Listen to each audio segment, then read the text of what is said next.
I'll use a mic. So thank you for being here tonight. I appreciate you welcoming me back to Holy Family.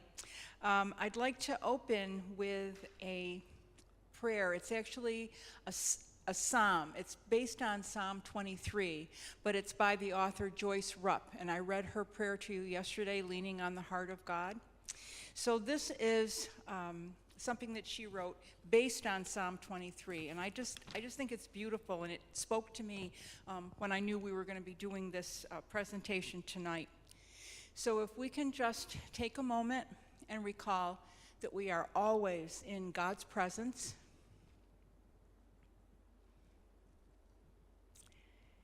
Caring shepherd and guide of my soul, many things I want for self and others.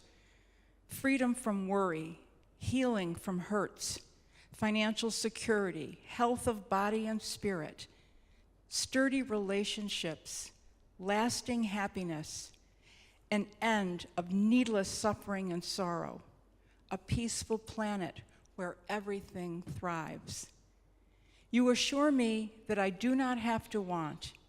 You will lead me to an inner core of peace and guide me to ways that restore my spirit.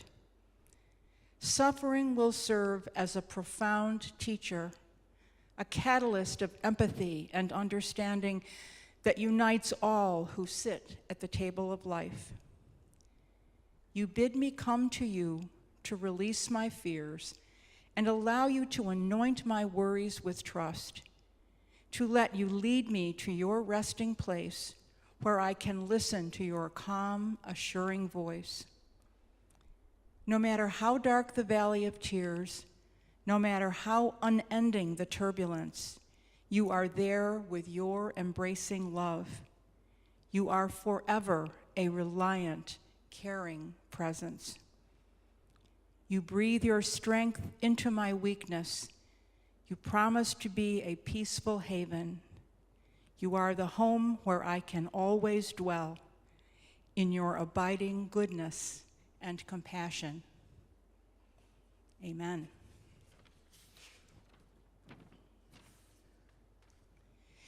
So we'll begin tonight with just a little bit of a recap, not much, but just kind of go through a little bit of what we talked about last evening. And we're talking about grief, which is that feeling that we feel inside when we have suffered a loss, all of those feelings known really only to us as individuals. And we're talking about how we display that grief, and it can be called mourning or it can be called grieving, interchangeable, both verbs that say, this is how I'm expressing how I'm feeling, those internal feelings that I have that I just need to get out. Our grieving is individual to each one of us. It's a snowflake, it's a fingerprint. No one grieves the same way, because even if the same person is lost to different individuals, those individuals had a different relationship. And their relationship is going to inform how they grieve and how long they grieve.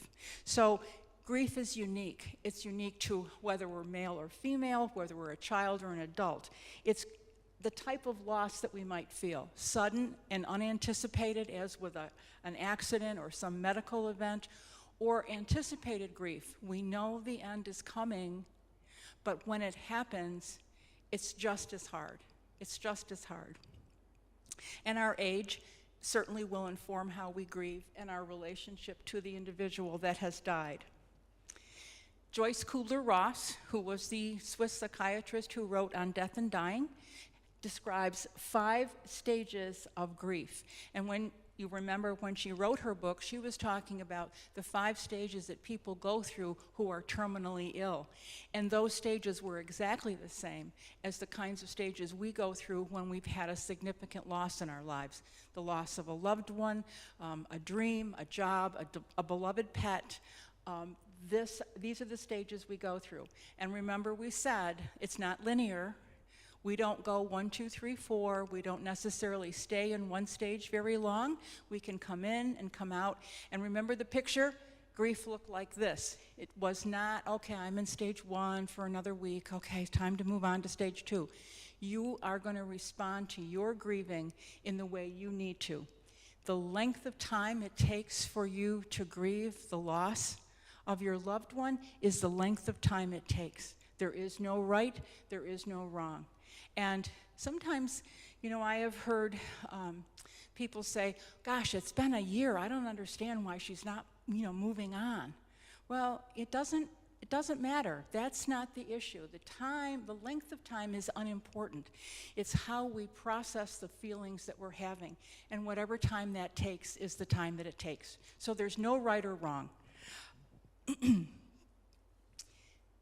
And we'll ultimately hope that when we're through our grieving process, our own individual process, that we will get to our new normal. We're not going to go back to the way things were. We can't. So we'll have to find a way to adapt to how life is for us now.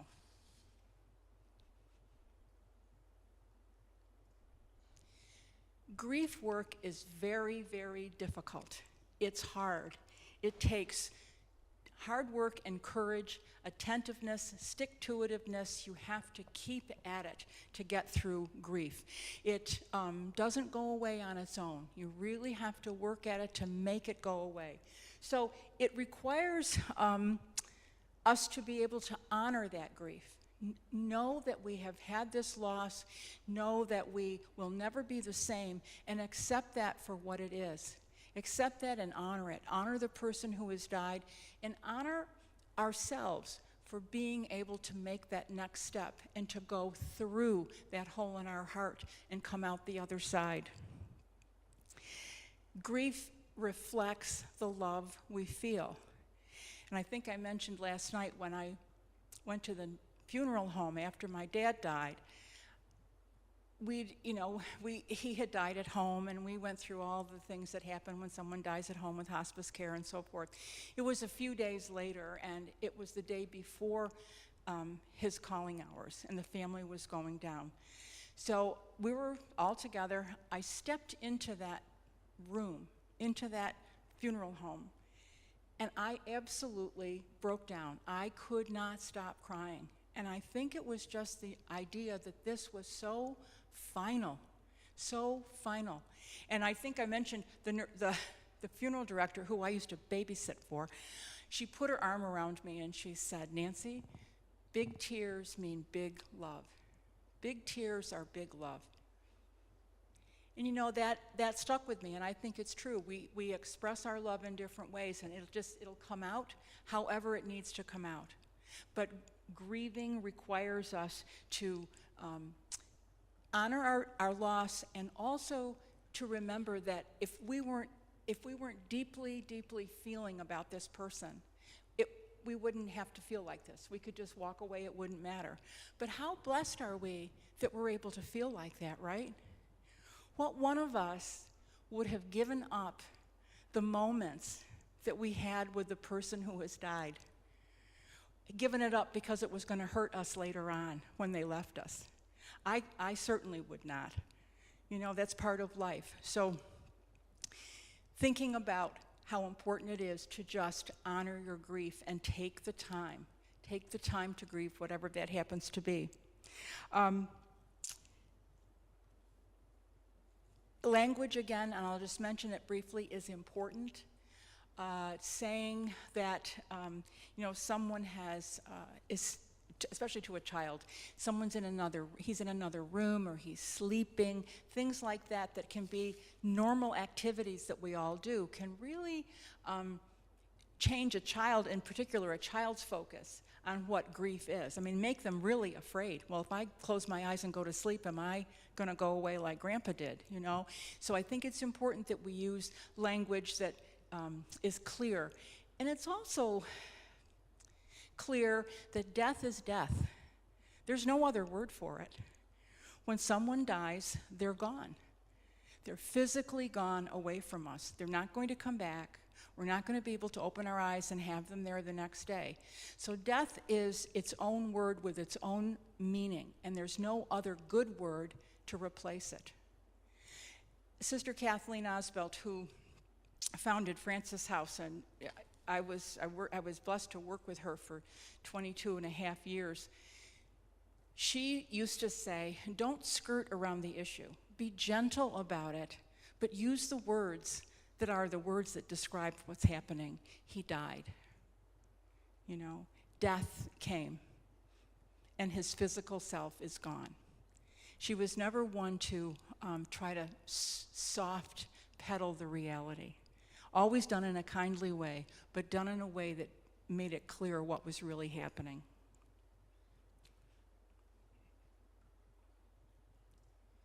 So yes, death is reality. Death is the end of physical life, and we know that, right? But I found this quote that's an ancient Celtic quote, and it says, "Heaven and earth are only 3 feet apart, but in the thin places, the distance is even shorter." And I have been blessed to experience those thin places myself, and have also heard stories from those who've lost a loved one who experienced those thin places as well. There was, let's just say we know, because it was just last week we had All Saints Day, All Souls Day, right? We know that there is a communion of saints. We know that the people who leave us physically, but they're never really gone. They're always near us, they're around us, and we can call on them to help us when we need their help and assistance. Always can do that. So while they have changed, the love never goes away. The love always stays. It's just expressed differently. We had a friend of Frances House. She actually died when she was 114. She was quite a feisty lady. She came here from Ireland when she was 17, all on her own. Landed down in Ellis Island, came to live in Utica with her uncle and his 6 children. And she used to tell the story that she knew that she was going to have to find her own way and find her own place because they were sleeping head to foot in the bed, all 6 of them, and it was just way too much for everybody. So she decided she would need to find her own way, and she did. She ultimately married, and she and her husband opened a dairy here in Syracuse. And she had a very, very wonderful life. She did. She had stories and stories and stories. Well, one of the stories that she told was when her mother-in-law was dying. And they had all of her children gathered around the bed with their spouses in tow. And she said, Mother Rollins looked around the room, and she looked at each couple and spoke to each individual couple, gave them a blessing. And then she said she got very quiet, and she looked off beyond the end of the bedroom, and she put her arms like this, and she said, "Oh, look, it's Hugh. He's come to get me." Well, Hugh was her husband, who had died many years before that. And just shortly after that, she just laid back, and she was gone. Peaceful, quiet, and in the arms of her husband, who had come to get her. She saw him clearly. When my mom was dying, she was actually in the hospital, and I had gone out to get a drink of water or something, and I came back, and she was looking very quizzically at the corner of the room. And I just watched her for a few minutes, and she was sort of nodding and smiling and looking, and I finally said, "Mom, what are you looking at?" Well, she goes, "It's my cousin, and it's my Aunt Bert." I said, "Really?" No, my mother was 94. So, okay, cousin and Aunt Bert. I said, "Well, what are they doing?" "Oh, they're just talking. They're talking. Nothing big. They're just having a conversation." And my nurse head kind of kicks in, and I said, "Well, how are you feeling about that? Are you afraid, or, how are you feeling?" She goes, "Afraid? It's my cousin and my Aunt Bert. Why would I be afraid? And they're just talking." And then she got distracted, and cousin and Aunt Bert went away. When she died, it was about, I would say, 5 minutes before she actually died. And she'd not been responsive. She had just, in the bed, she just was not responsive at all, but we were all there around the bed. And she picked her head up off the pillow, looked into the corner of the room, and I'll never forget it. She got this look on her face that was like, oh, just this, not shock or worry, but this like little surprised look, oh. And then she laid back down, and maybe 4 or 5 minutes later, she died. She died on the same date, on the same hour, and within 10 minutes of when my dad had died 9 years previous to that. And I think she saw him. I think she looked up there, she saw him, and he'd come to get her. No matter the fact that she used to walk by his picture for 9 years and say, "You said you'd never leave me." So I'm sure he probably felt a little threatened and wanted to come back and say, "Okay, time to go." But she absolutely looked at peace, and you could tell she was really seeing something. She was really seeing it. We had a resident at Francis' house who I was not there the day she was admitted. I was off for a couple of days, and I wanted to see her, so I went in the room the morning that I got back to work to talk with her and just see how she was doing and was everything going okay. She said yes, everything was fine, and I said, "Are you comfortable here?" She said, "Yes, I'm fine." She goes, I'm really doing okay."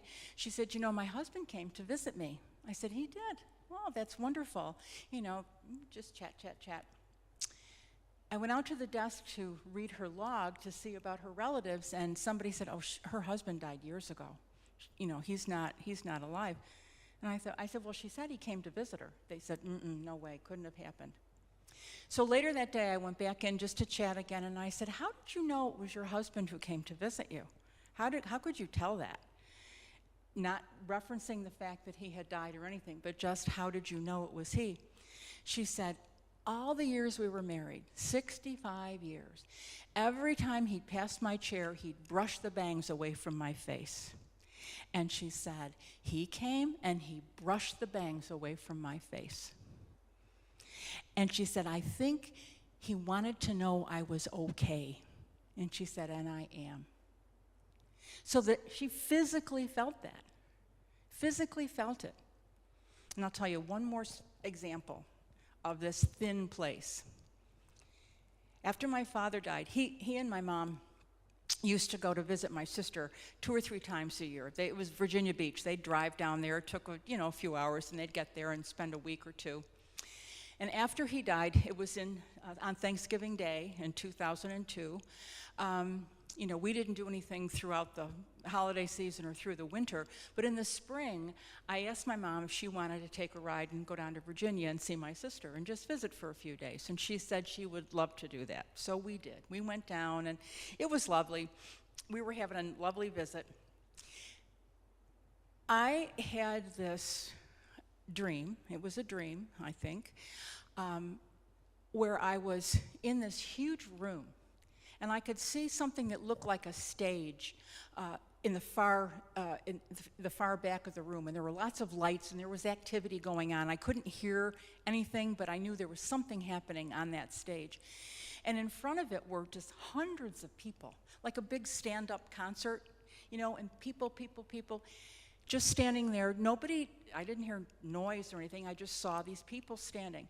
And I looked across the room, and I thought, "Oh my gosh, that's Dad." So I just made my way through the crowd, and I got next to this person who I know was my father.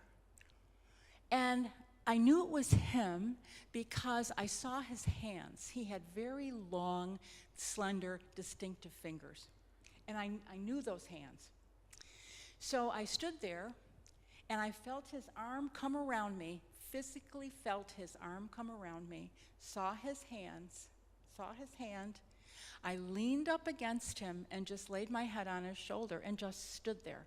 No talking, no words, nothing, just stood there. He never looked at me, so I never saw his face. And we just stood. And then I woke up. And it took me, I would say, at least 10 minutes to kind of figure out where I was, because it was so clear and it was tactile. It wasn't just, a thought. I could actually feel his hand around me. And I don't know what meaning that had. I wish Sister Kathleen was here because she was great at interpreting dreams. Oh my goodness, she was like a seer. She could tell you exactly what you were dreaming about. But in my mind, in my heart, I put it off to, thanks for bringing Mom to see your sister. I couldn't do it, but I'm glad that you did. So I took it like that. Now that's just my own interpretation, silly as it is. But I really think those kinds of things happen. And I don't know, I would ask, has anyone had that kind of circumstance? Has anyone ever been in that situation where you really felt that close to someone who has died? Could be years ago, could be recent. Anybody had that circumstance happen? Yes. Yeah, you have. Do you want to share it or no? It's up to you. Let me bring the mic. The dream is very similar to yours, Nancy. My son-in-law's father died, and we were close to them. And he was a great guy, a big guy. He wasn't Catholic. He didn't go to church, but he was a man who suffered a lot in war and lived a lot of pain. And he died. They knew he was ill, but he died suddenly. It was quick. And it was All Souls Day. And I'm praying for him. I'm praying for his soul. And I go to sleep and I have this dream. And I know it was a dream, but it was so real. And I see him. His name was Harlan. I see Harlan. I don't see his face clearly, but I know it's him. His body was a big guy. He had this red sweater on. He was dressed nice. And he was in a hallway, but there was this huge party going on. And it looked like he was on his way to the party, but he wasn't quite there. And I walked up to him, and I just hugged him really tightly. And then I woke up. And I thought, okay, Lord, I'm praying for him to get to heaven, so I guess I better keep doing that. But it was very real. It was great. It was an answer, I think. Yes. And then I told my son-in-law about it because he had been, wondering, where's my dad? What's going on with him? How is he? So I said, you're going to think I'm crazy, but here's my dream. Oh, that's wonderful. And I think whether it's dream or whether it's being so close to that thin place that we really are connected and that love just keeps us connected. So I really think those things do happen. Anybody else have a story or similar story they want to share? Okay. Well, I think that, as time goes on, sometimes those things happen very quickly after you've lost a loved one. Sometimes it's much later than that, and people can come to you in dreams years later. And it's just so very, very real. But for me, and I hope for you too, it was such a comfort. I just felt like it was a quote-unquote sign. It was a sign that says, I'm okay. I'm okay. Sister Kathleen told me she was one of my dearest friends and a mentor and a spiritual guide. And when she was dying, she died in May 4th, 2022. And, we were having a walk along Green Lakes, and we had the dog, and we were out for a walk, and she was asking me some questions, and I was, responding, and then I got very teary, because it just hit me that this was not going to be something we were going to continue to do. And she looked at me and she said, Nancy, tears are for the person who is left behind. For the person who is leaving, there is only joy and gladness and so much light and color and life. You can't even begin to imagine it. You can't even begin to imagine how beautiful it is. And of course, she was talking about her. But I think your dream and my dream pick up on that. People having a party, people gathered, light, things that look fun, joy, right? So, yeah, I think we have to look for those things. Look for those signs of comfort. Look for those signs of hope that help us to move to the next to the next step. Not that, as I said, not that we're going to forget people, because we never ever will, ever, ever, but to be able to remember them in a way that we know they're okay. They are okay. And we're the ones who have to struggle, but they're okay. Any other comments or questions, anything? What I'd like to do, yes, I'm sorry. Yeah. Did you find in Francis' house that many times the person that was dying, and we think, they should be gone by now, and they would like hold on and hold on, and I found that in Mexico when I was working, that I'd be with the dying, and I'd go out and ask the family, I said, "Are you all here? Is she waiting for someone?" And then one of them was, "Yes, we have a brother. He's in the United States, but we don't know where he is. We sent a message, but we don't know." And I think she's waiting for him, because she was just, And so I was in there with her and praying with her, and I said, "Who are you waiting for?" "Marcos." And I said, "Are you praying for him?" She says, "Yes, I am." Then I heard this noise in the house, and so I walked out, and I saw this guy. I said, "Are you Marcos?" And he said, yes, I am." I said, "Please go in there." I said, "She's waiting for you." And he went in there, and he took her hand, and he started crying and crying. He said, "Mom, I am so sorry for what I did." And he apologized and everything. And she said, "I love you, Marcos. I love you. I wait for you, Marcos. I wait for you." And she said, go say hello to your brothers and sisters." And he said, "But Mama," he said, no, go ahead. I wait." He walked out of the room. I walked in. She took her last breath. I said, "Darn you, you were waiting for Marcos." And there are things that hold people. It could be a birthday, an anniversary, some special person or a special event. People do wait.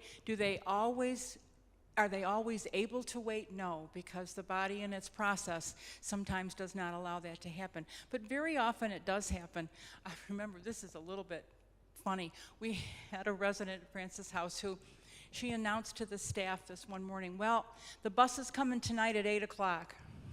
Okay. All righty. And what bus would that be, right?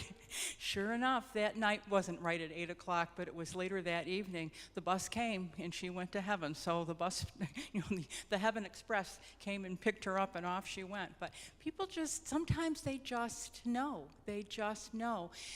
And I have been in a situation, especially at Francis' house, where you have family that are sitting vigil, and they wait and they wait and they wait, and they take turns, and someone always at the bedside.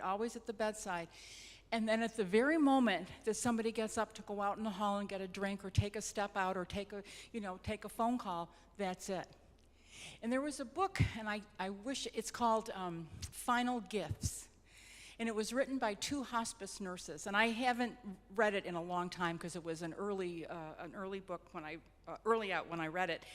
But one of the final gifts that they saw as in their work as hospice nurses was just that the family who has been keeping vigil, the person who's dying doesn't want them to see that last moment, because that last moment can be terrifying. It really can be. And the family is spared that because just for whatever reason they leave, and that's the time the person chooses to die. And not that, I don't know that they choose, but I think they do. I really think they've done everything they need to do, and now it's okay, they can go, and they spare their family that last look. What I would like to do, how did I get on that? What I'd like to do is what I talked about last night, which is a remembrance service. And sometimes it's just a way to take a break. We've been through all of the stages of grief. We've been through all of the things that we try to do when we're mourning and so forth. And to me, this is something that can help us just take something away from this evening and take something away from everything we've been discussing. So everybody should have a little piece of paper. Who doesn't have a piece of paper? I'll get you one. Oh, okay. Here. And does everybody have something to write with? No? All right. All right. You good? You need paper? I need to go with my pen. Oh, right. A sister doesn't have a pen. Now, how can that possibly be? I've never known one who doesn't have a writing utensil. Usually to put D's on my paper, but other than that, no. All right, let me grab another piece of paper. All right, very simple. So those of you who have your pen and have your paper, if you would write down the name or names of the person you want to remember this evening. More than one is fine, but just write that right down. Yeah, there you go. Just grab that. Yep. I'm chintzy with my paper. There you go. Just grab a pen. Pencil.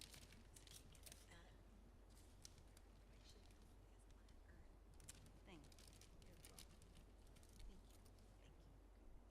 Everybody okay? Oh, all right. No, you can write as many names as you want. Write as many names as you want, not limited to one. Then what we can do, once you're set with your name, is I have on the table a crystal bowl. This.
I love that song.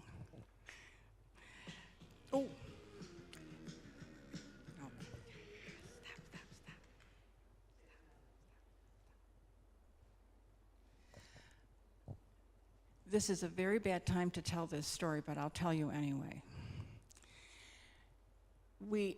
I belong to St. Joe's Church up the road. So we have a group of folks who take communion, pastoral care. My brain is not working. Anyway, we take communion to different people in their homes and also to Camillus Ridge. One Sunday, we used to do it on Sunday. One Sunday, it was my turn, and I was there. And actually, the Tuesday after was going to be the 4th of July. So I like to take music when I go, because, I just think that adds to everything, and people like it. So I place hymns that folks will recognize and so forth. So I was there, and we did our communion service. It was lovely. And at the very end, after the final prayer, I said, Tuesday is the 4th of July. Why don't we end our service today with God Bless America, and I have it with Kate Smith. Well, they were all like, oh, that's wonderful. Yes, let's play that.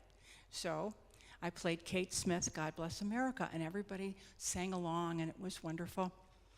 And then I got busy trying to pack up the communion things and didn't realize that the playing was going to keep on. And it jumped into Kate Smith singing, "How Much Is That Doggy in the Window?" And the next thing I heard was, "Arf, arf." That just went with it. But anyway, I had to share that because every time that happens to me, I think about that time at Camillus Ridge. So as we remember, I want to share with you some words from St. Francis of Assisi, and I don't know, this is going to be on the back of my prayer card at my funeral service because I just love it.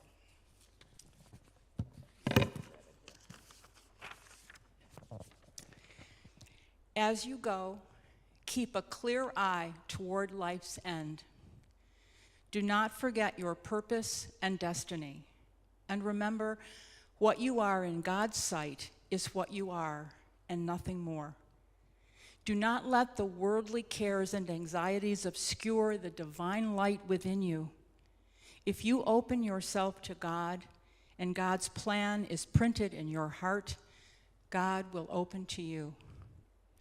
Remember that when you leave this earth, you take with you nothing that you have received, only what you have given, a full heart, enriched by honesty, love, sacrifice, and courage.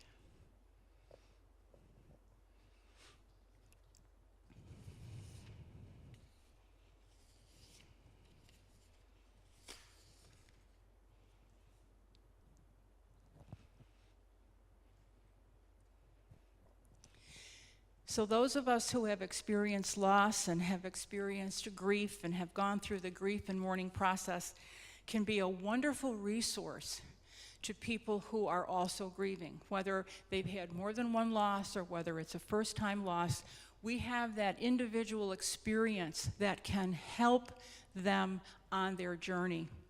And to me, the best thing we can do when someone is grieving, whether it's anticipating the loss of a loved one or whether it's after that loss has occurred, the best thing we can do is be a compassionate presence. Presence being the operative word, just being there for the person. So compassionate is a Latin-derived word. It comes from the definition is to suffer with. It doesn't mean sympathy. Sympathy is, I feel sorry for you. Compassion is more empathy. It is, I feel with you. I'm trying to be with you as you move through this pain that you're feeling. And how do we do that? We listen. And that's a hard thing. I'm a person who likes to use my words. And it's hard for me sometimes just to sit and listen, but that may be what's required. So always take listening as the first step to trying to help someone else who's grieving. Accept and acknowledge what they're feeling. What they have to say about how they're feeling may jar you, may make you think, oh my gosh, I can't believe he just said that or she just said that. Okay, take a breath. Take a breath and wait and just acknowledge how they feel, because it's how they feel. It doesn't matter how we feel. It's how that person feels about the loss that they have suffered. Let them talk. We talked about that yesterday. Paula Darcy going back and visiting her neighbor, the elderly widower, who told the story of his wife's death over and over and over again because he needed to tell the story in order to make it real for him. Telling the story is so important. I know I mentioned yesterday that I lost my brother in September, and I was at lunch today with a good friend, and once again, and I know she's heard it before, but she was so kind, and I went through the story again, because it's not time to stop talking about that yet. It will be time, but it's not time yet. Offering comfort and reassurance. You know, I went at Francis House, I went to hundreds of funerals and wakes. And there's sometimes nothing to say. I don't know how often I would say to the person, I have no words to tell you how sorry I am. And not try to embellish on it or find words, because guess what? Sometimes, as we all know, there are no words. There's nothing to say. A good, strong hug can convey so much more than a lot of talking. So just being present and letting the person know. Physical touch is a tremendous thing, and that's true when people are dying. I know that from my experiences at Francis House and from my own family members. The fact that you have a physical connection to a person that lowers blood pressure, eases anxiety, helps breathing. Just the fact that they are physically connected to another human being by touch, very, very powerful. So just a good, strong hug can be all that it really needs, all you really need to do. And, you know, I think sometimes we say, because we believe that, you know, God has a plan for all of us, it's all God's plan. Well, that person may not think that's such a hot idea. You know, why did God plan this? This just isn't right. Now, all of us of faith who believe that, we know that it will come around. Everyone will come around, but it takes time, and it's okay. We talked yesterday about the fact that sometimes people can be mad at God. Well, God can take it, because God will never be mad at us. We're human, and God knows that. So we just have to listen and let the person express. Don't say, you know, I know how you feel. And that's so easy to fall into that phrase, isn't it? I know how you feel. Not really, because you and I are so completely different. So none of us really knows how the other person feels. Certainly not in a loss, but in any circumstance. If someone's having a struggle, oh, I know just how you feel. No, probably not. So just trying to be there and say, I wish I could understand better how you're feeling. Can you help me understand what you're feeling? Will it help you to talk about it? And just be there. So those kinds of things. And a phrase that says you should or you could or you ought to, no, that's giving direction and being very directive and trying to fix the problem, whatever it is. So we want to avoid that. We don't want to do that. Okay? Does that make sense to folks? I think it's the kind of thing that we run into all of the time. Brené Brown is a researcher and a storyteller, and she's written wonderful books, and she does a number of YouTube podcasts, and she's been on TED Talks. Very, very interesting and enlightened woman. She wrote this in a book that she published called Atlas of the Heart. She said, "One of the most valuable gifts in my life was from my mom. She taught us to never look away from pain. The lesson was simple and clear.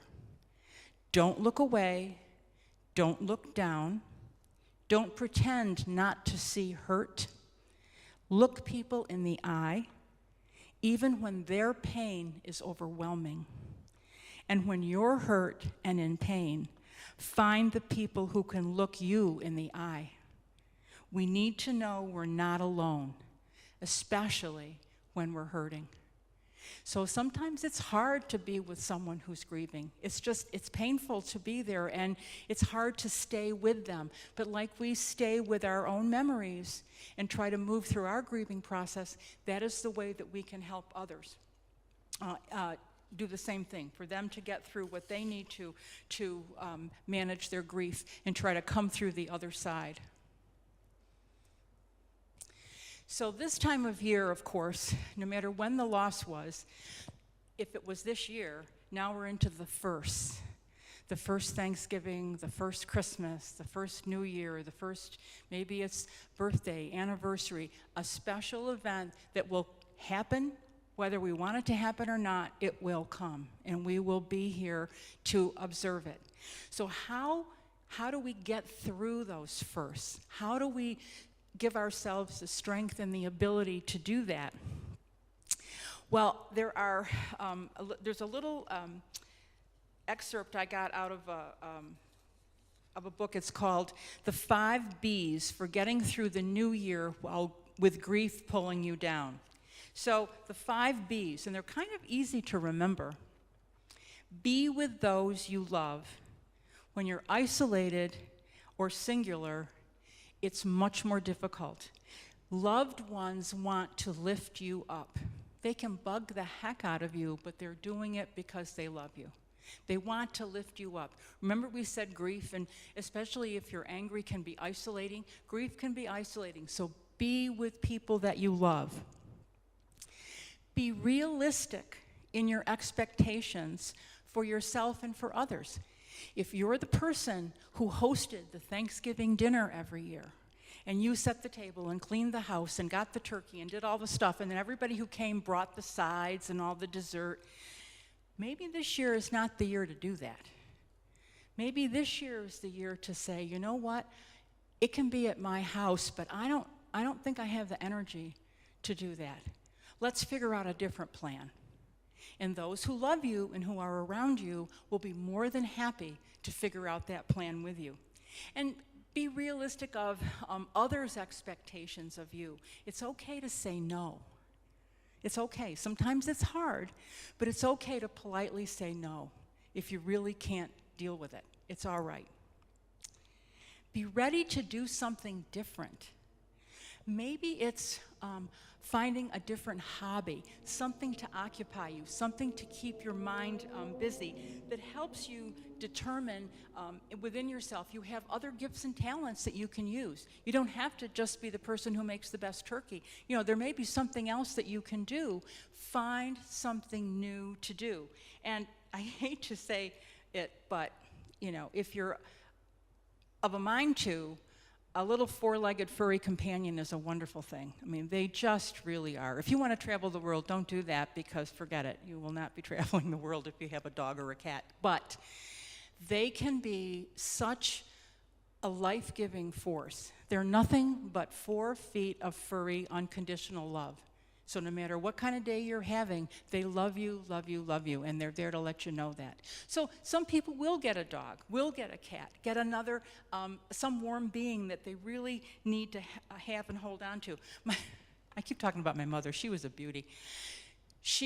My dad was quite ill, and she was, you know, home taking care of him.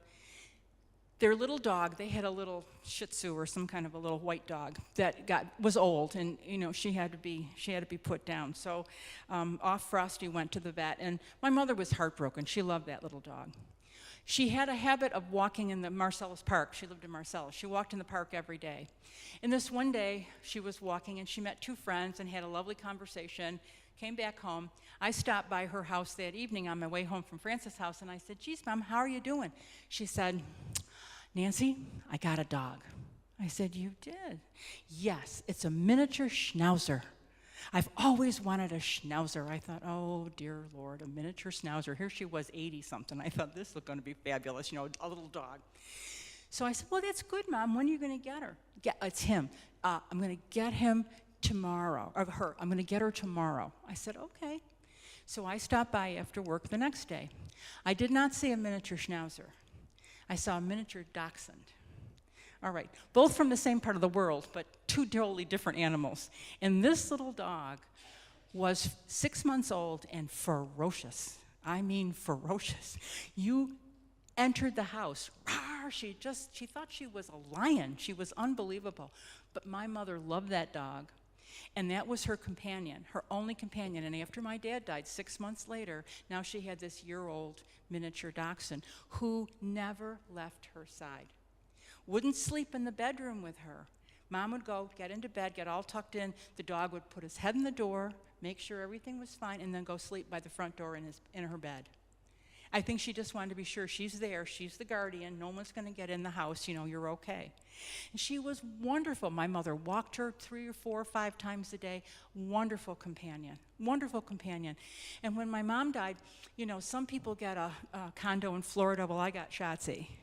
So yeah, that was my legacy. And I had to take her to Francis' house because I couldn't leave her home alone. I mean, I didn't dare do it. The first time the copy repair fellow came upstairs on the 2nd floor, I thought she was going to take his leg off. I'm not kidding. It was horrible. I thought, oh, Lord, this is terrible. But that dog, I would take her down on a leash, always close by me. And residents love dogs, people who are ill. And there's something about stroking a furry animal that just makes you feel better. So I would take Shotzi down very carefully and make sure that if I visited a resident, they were okay. And there was a lady who had come in a couple of days earlier, and I said, I have a little dachshund. Is it okay if I bring her in? And she goes, oh, I love it. Put her right up on the bed. I said, okay. So I put Shotzi up on the bed. She laid down like a lamb, never made a sound. The resident was stroking those silky velvet ears, just so happy to have her there.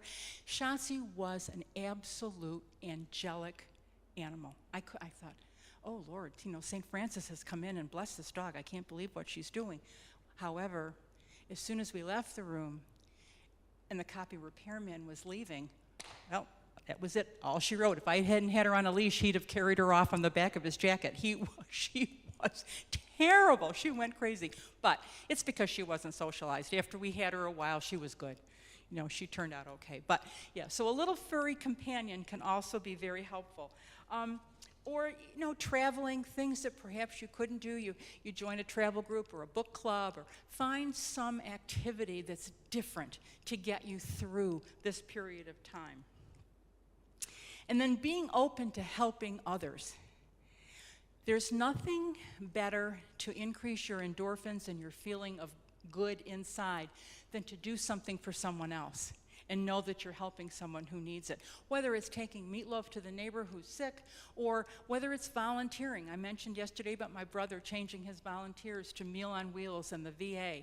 He needed to do that, and it really helped him not only pass the time, but to also feel good about himself and about what he was doing. And then being a caregiver for yourself is important. You know that when you take a flight and they tell you when the oxygen mask drops down, put it on yourself, and then you help the small child or the person next to you? That's important, because if you're at a loss or you can't physically do something, you're not going to be able to help anybody else. So it's important to try and take care of yourself. Do things that help you get through these holiday times, get through these firsts, get through that first year or however many years it takes, so that you can really be able to move through your grief, withstand the loss, and come out the other side stronger than you were when you went in.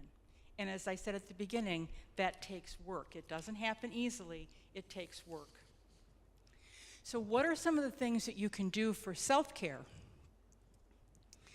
Self-care and self-compassion can be found in a number of different ways. Maybe it's prayer and meditation or contemplation. What? Oh. Did that guy go off? Okay. Those of you who were here last night know that technology is not my friend, right? Oh, there it is. Yeah. Okay, must have got hot. So, prayer, meditation, contemplation, something that helps you just focus and center and take time for yourself. Physical exercise, getting a good night's sleep, clearly as that is able to happen and you're able to sleep better and rest better, you're going to feel better. And experiencing gratitude without forcing yourself. I took an online course through Yale. I just want you to know. I didn't get any credit. I got a little paper certificate that said you took the course. But it was about gratitude and joy. And one of the things that one of the professors said was, try to, every night, think of 3 things you're grateful for before you go to sleep. And if you can't think of 3 things, think of 1 thing. But try to think of something that causes you to feel grateful. And maybe it's just, I'm grateful that I was up this morning to see this beautiful sunrise that occurred outside my bedroom window in Elbridge. It was fabulous. The sky was just the most gorgeous color. And I'm grateful for being able to see that sunrise. But to think about something that you really are grateful for, don't force it. It can't be something that you're really just trying to come up with something that defeats the purpose because now you're anxious, all right? But think about something that you're grateful for. The tiniest thing, it doesn't matter. And over time, more of those things come to mind. And it's just a good practice for us at any time, not just in the holidays. Think of something that we can be grateful for the day that's gone by. When you feel like crying, then go ahead and cry and have a good one. When you feel like laughing, then laugh. As I said yesterday, laughing just produces such positive energy. And sometimes that's all you need is a really good laugh to get you to the next moment. Put away the phone and the iPad and the computer. Put it away for a while. Not forever, but just take a break. Take a break from screen time. Screen time is mindless time. I've decided that whenever I go to the doctor and I have to wait, or wherever I'm waiting, doctor's office, pretty commonly you wait, I am not going to get my phone out. I'm not.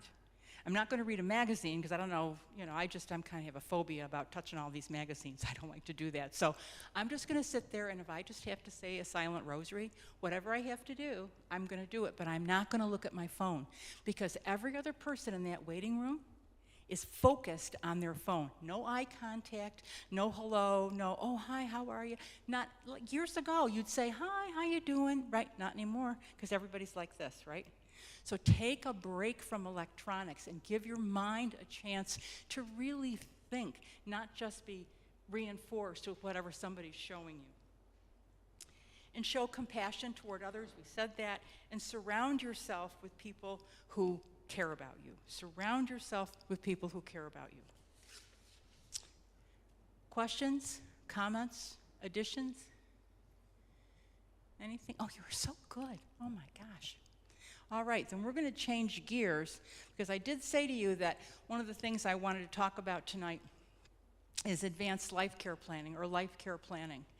When someone's planning a wedding, someone's planning a trip, you're planning a vacation to Europe, months and months and months go into that planning. That is something we want to make sure goes well. We want to make sure the hotel reservations are right. We want to make sure everything is going the way that it should so we have a good time.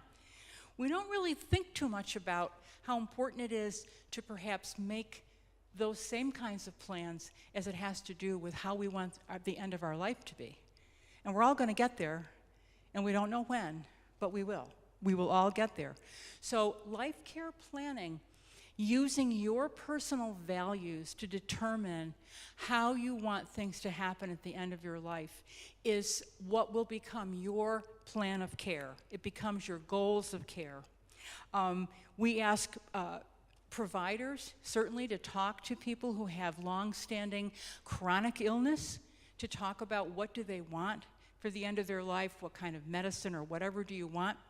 And it's important because we don't know when we might need to have those questions answered. How many here are Buffalo Bills fans? A few? 1, 2? Yeah? Okay.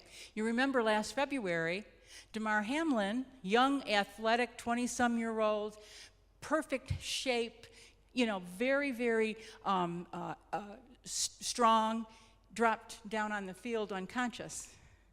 Now fortunately, they were able to revive him, get him to the hospital, and bring him back, and he's back playing football.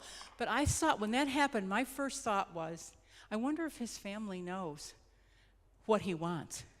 I wonder if his family knows how he wants to be treated. If this is really a situation where they're going to have to make some pretty serious decisions, has he ever talked to anybody about that? And I'm going to guess no, because it's not hard, it's not easy. It's the kind of thing that's very difficult to do. So we put it off. We put it off because, I don't want to talk about dying. Good Lord, have mercy. Not today. I'll do it tomorrow. But it's something we need to think about. So when you're talking about using values to inform your decisions for how you want care, and it may not necessarily just be end of life, it could be you have a serious threatening illness. You need to decide, how do I want to proceed? How do I want to be treated in the circumstance that I am in? And what makes a difference to me? What will make a difference to me as I go forward? So there is and I'm going to give you a website to talk about, but there is a website called the5wishes.org. And the 5 Wishes is, even if you decide not to fill it out, it's a really, really good document, because it goes into more than just resuscitation and ventilators and food and fluid and nutrition and all of that. It really speaks to your the spiritual aspects of how you want your life to be. What is it that you want? So for instance, it talks about what will make you feel comfortable. So if I look at this 5 wishes, what comfort conditions, how comfortable do I want to be? It gives you choices, and you decide all or none. I wish to have a cool, moist cloth put on my head if I have a fever. Simple, but that is a basic comfort tool. I do not want to be in pain. I want my doctor to give me enough medicine to relieve my pain, even if it means that I will be drowsy or sleep more than I would otherwise. And pain control is a huge issue, and sometimes a bone of contention in families, because the person will sleep. You give them a narcotic, they're going to sleep. They're going to be comfortable, but they're not going to be able to have a conversation. And that can be very, very difficult for people to accept. But if I've made that clear, that's what I want, it sort of takes the burden away from the caregiver to say, well, he really needs this medicine, right? So how do I want to be treated? How do I wish to be treated? I want to be treated with respect and dignity. I want to have a clean bed. I want to have a bath every day. I want to know that I am surrounded with people who love me. What do I want my family to know? I want them to know that I love them. I want them to know that I am sorry for anything that I may have done in my life that may have caused them pain or heartache. So this document, I think it's an important tool just to go look at. Print it off and read through it, because it helped me. I filled one out last year. It helped me go through some very, very difficult questions, things that are not things that you typically talk about, but that are so critical when it comes to the end of your life. And the piece about, do I have a healthcare agent who will follow my wishes? That is no small thing. That is no small thing. Someone will say, well, my daughter's going to be my healthcare proxy, which is healthcare agent, because she's the oldest and, she's going to do it. Well, I may not want to do that. I may not be able to do that. So taking that for granted is not a good thing. It's not something that I can do and safely be assured that what I want for the end of my life is going to happen. So all of these considerations are things that we think about and put them in terms of, what are my values? And there are lots of value exercises online, and some of them, they'll print off 20 values with the idea that you keep going through them, and by the end of the time that you're done, you want to get to 2 or 3 that are key for you. It's a really hard thing because you have to discard things that have always been something you thought were, pretty straightforward, and I want to do this. It's a good exercise. It's a good exercise to consider, who am I? What am I? What is important to me? And how can I use the values that have guided my life to guide me in to guide me in this circumstance, whether it's a significant illness or whether it's an impending death? How do I do that? There is a process, and the process is called the conversation. Having the conversation, meaning that you decide what it is you would like for your treatment, for the end of your life, whatever the circumstances are around your health care and your health. And this is pretty much talking about your health, not anything else. You have a conversation with people who need to be involved. So we call them all the stakeholders. That's anybody who needs to be a part of the conversation. If you have 5 children, all 5 should be part of the conversation. If you have just your spouse, clearly that's pretty easy, or a child or a good friend.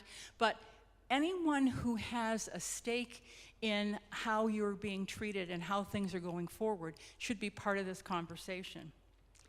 And because you've been through your values exercise, and because you've thought about what you want, and because you've reviewed your 5 wishes, and you're able to have a better understanding yourself of what you want, you can be clear in your language to your stakeholders. So things like, I don't want to be a burden. What does that mean? What does it mean? My mother could have been bedbound, needing 24-hour care. I would never have thought the word burden. That would never have entered my mind, right? So I think you have to be very clear in your language. What does I want life support, or I don't want life support? Well, what does that mean exactly? I mean, I have an idea of what life support means, but to someone else, it might mean IV fluids. It might mean just oxygen. It might mean a ventilator or not. What does life support mean? So being clear when you're talking to the people who are going to be part of this conversation. Choose a time when everybody can be there and they don't have anything else to do and everybody's phone gets shut off because we don't want any interruptions. You're going to present to these folks who love you, this is what I've been thinking about. I wanted to share it with all of you. And I want you to know what I would like to see happen to me at the end of my life. Should something happen suddenly, I want you to know what it is that I want. And then try to reach a consensus. In some families, a big raucous family, everybody talks at the same time and nobody listens. So we go to the Native American trick of using the talking stick, which is when I'm holding the stick, and it could be a flower petal, it could be whatever, the fork, the dinner fork, it doesn't matter. But when I'm holding it, I'm the one who talks. Nobody else does. And when I'm done, I pass it off to the next person. And then we all listen while that person speaks. So everyone gets a chance to voice how they're feeling. And it's as much an exercise in helping people bring their feelings to the surface about the whole issue, because it's emotional, it's hard. I remember when we had to do a do not resuscitate order for my mom. She had aortic stenosis, and we knew that at any moment her heart could go and that would be it. It would be minutes and she would be gone. And we knew that and she knew that. And I didn't want first responders who are required to come in and start CPR if there's not a DNR in place in your home. They have to. They don't have any other direction. They have to come in and start, unless someone's clearly, obviously, has been dead for a while. They are required to start resuscitation. So she didn't want that. She told me if it ever happened and I ever called 911, she'd come back and haunt me, and I have no doubt that would have happened. But I had to have the conversation with her about this DNR. I'm a nurse forever, working at Francis House. She's in her 90s. She's a nurse, very clear about what she wants. It was a terrible conversation. It was so hard for me emotionally to put into paper the fact that she did not want to be resuscitated. Now, my head knew it and all that, but it's hard. And that was a simple situation. Some family situations are much more complicated. So being able to try to reach consensus and being clear in your goals helps the people around the table to understand, even if they differ in what they think, they're willing to accept what you want. And that's the point when you begin to say, okay, now I need to put these wishes into writing.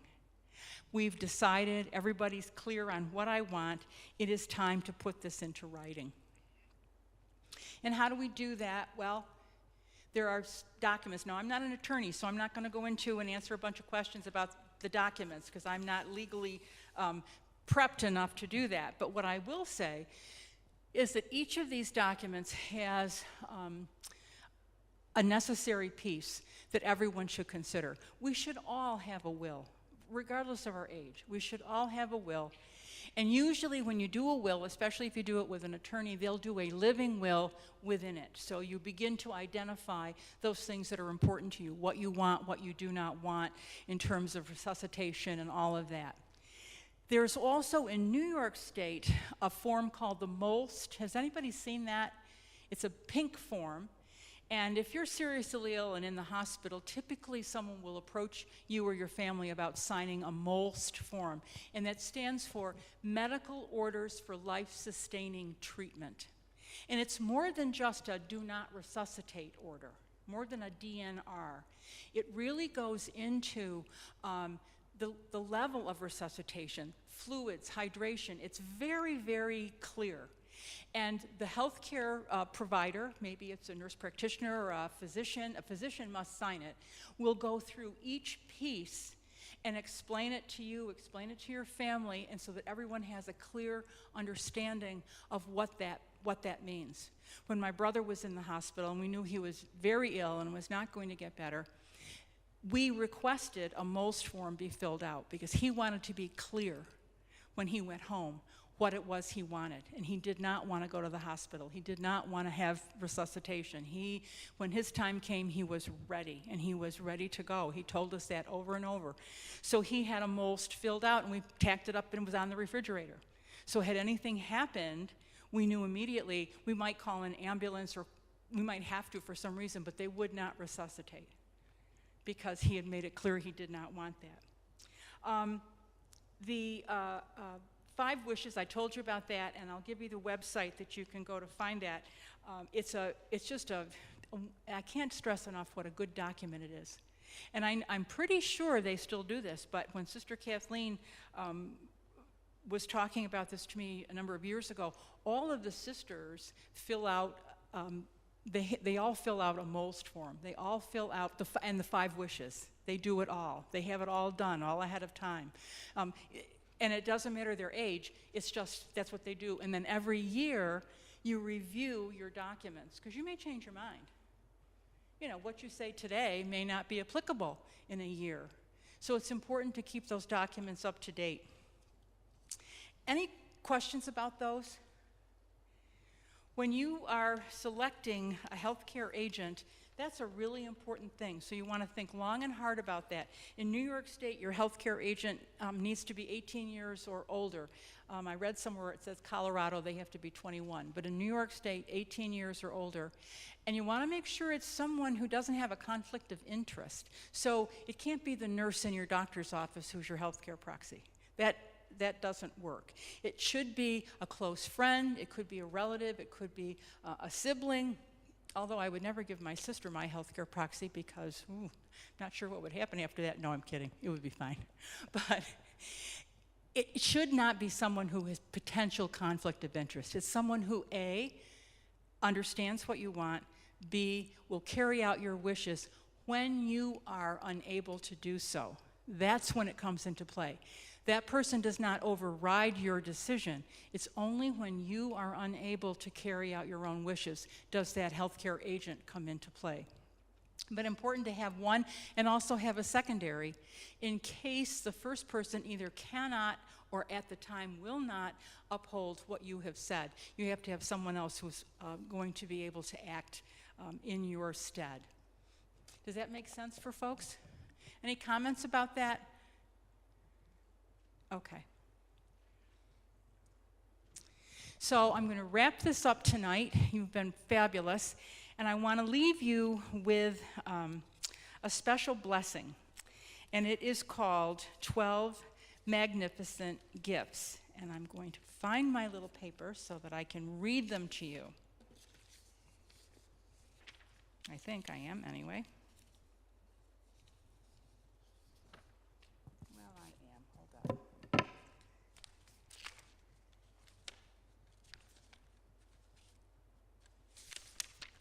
Oh, here it is. Okay. Here we are. Here we are. Okay. So these are blessings that I would just like to convey to all of you, and thank you for being here tonight, and let you know how much I appreciate having you been here and going through these last two nights with me. So we'll start. May the God of compassion be with you, holding you close when you are hurt and weary and alone, when there is rain in your heart. And may you be the warm hands and the warm eyes of compassion for your friends when they reach out to you in need. May the blessing of compassion be on you. May the God of peace be with you, stilling the heart that hammers with fear and doubt and confusion. And may your peace, the warm mantle of your peace, cover those who are troubled and anxious. May the blessing of peace be with you. May the God of wonder be with you, delighting you with thunder and birdsong, sunrise and daisy, enchanting your senses, fulfilling your heart, giving you wide open eyes for seeing the splendor in the humble and the majestic. And may you open the eyes and hearts of the blind and the deaf and the insensitive. May the blessing of wonder be upon you. May the blessing of gentleness be with you, caressing you with sunlight and rain and wind. May God's tenderness shine through you to warm all who are hurt and lonely. May the blessing of gentleness be with you.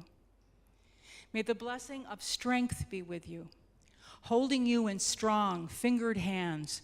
And may you be the sacrament of this strength to those whose hands you hold. May the blessing of strength be with you. May the blessing of serenity be with you as you move through your life, stirring up no dust, reflecting what is unclouded, undisturbed, calming troubled waters. May the sister of peace fill and overflow your heart on your journey to God. May the blessing of serenity be with you. May the God of truth be with you, the spirit of clarity which allows you to see with the vision of the eternal truth. May your integrity be a pure light, embracing those around you, inviting their trust and leading them to all that is genuine. May the God of truth be with you. May the God of humor be with you, enabling you to see and hold lightly the gifts of life around and within you. May you grace others with your laughter that lifts the heaviness of confusion and the burdens which seem impossible. May the smile of God be your smile. May the God of humor be with you. May the God of healing be with you, gently convincing your heart of its own wondrous woundedness gift to hold the hurt or of another. May you uncover the treasure of healing buried in your own fertile field of pain and lavishly squander the treasure on all you meet. May the blessing of healing be with you. May the God of light be with you, illuminating the path of your wondering and wandering, giving glow to your heart's journey and the transparency to your soul's fire. May you reflect the light of the sun and of God's Son and share its warmth with the waiting world. May the God of light be with you. May the blessing of wisdom be with you, leading you to all knowing, opening you to all beauty, truth, and wholeness. May wisdom be your covenant with the one who is all wise, the one who lights your path with light. May the blessing of wisdom be with you. And finally, may the God of transformation be with you, exciting you to the expectation of something new, something different, a realization of your place in the entire universe. May you move steadily through unknown newness, nourishing the surprise that awaits you. May the God of transformation be with you. And may the Lord God bless us all in the name of the Father and of the Son and of the Holy Spirit. Amen. Thank you so very much for being here tonight. I have some handouts that have a couple of prayers and a bibliography. I'll share those with you. And I would just say this one, I wanted to bring this tonight. This book, it's called Healing After Loss. It is daily meditations for working through grief. Each page is a day of the year, very, very short. When we're grieving, it's too hard to read a lot of stuff. But this little book is wonderful. I have given it to so many people, and the feedback has been, it's just what I needed. It was just enough. It came right at the right time. So I would suggest, you can get it on Amazon or probably if they still have bookstores, who knows. It's by Martha Hickman, Healing After Loss. It's just a beautiful, beautiful little book. So thank you all very, very much. I appreciate being here, and I hope you have a wonderful Thanksgiving and a Merry Christmas and all of those things that are going to be happening coming up. Here you go. Oh, yeah, if you want to. Or do you want to say anything? I always would leave you with the last word, sister. Boy, that's a mistake. Yes. Thank you so much for being here. And I was so glad that we were able to get Nancy to come again. Father Mano said to me, how about, see if you can set it up for next year. And so we did. And good time during this time, because we're remembering our loved ones. And I know for me to hear all this again, it was helpful because I just lost my brother. And I realized when I went to a course I had taken, a workshop, that I never mourned my parents because I was in Mexico. And I wasn't there for when they died. And when I came, I just came in for their funeral, and I went back again and just started working. And I realized when I was there at that day, at the workshop, I was remembering Mom and Dad. And of course, my brother had just died too. So it was, maybe it was a good thing they were together and they brought me to realize. But I think it is such a gift that we can share things like this.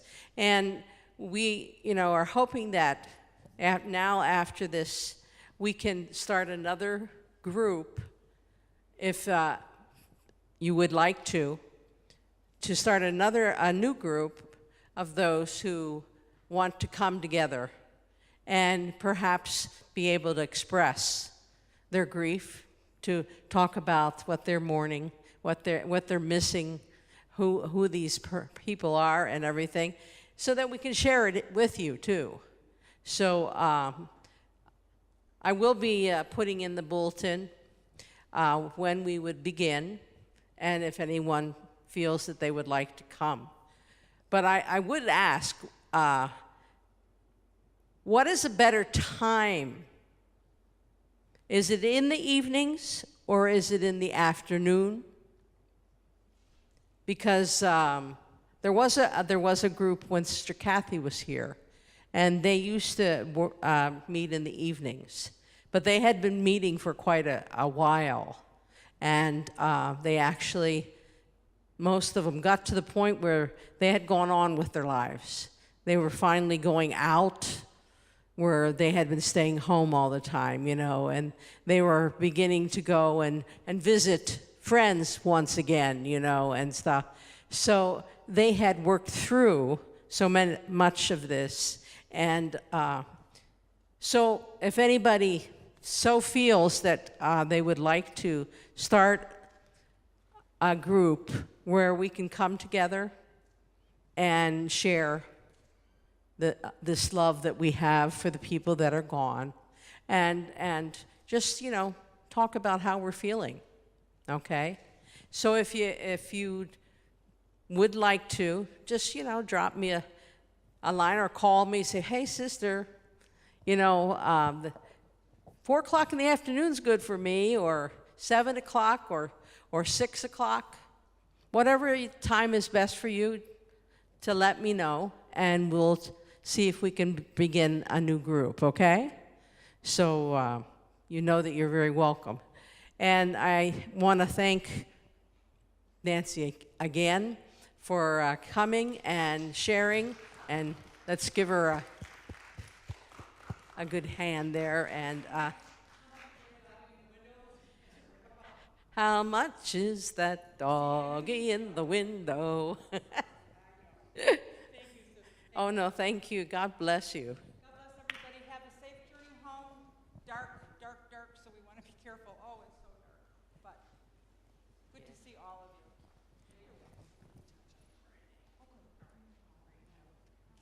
you. Ooh, that light is so bright. Thank you.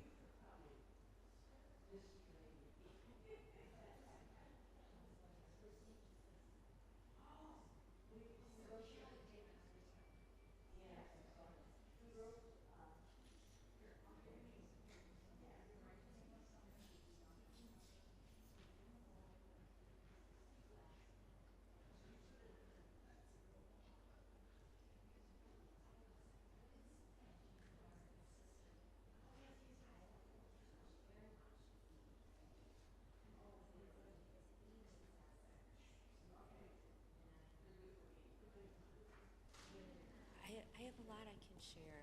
I'd like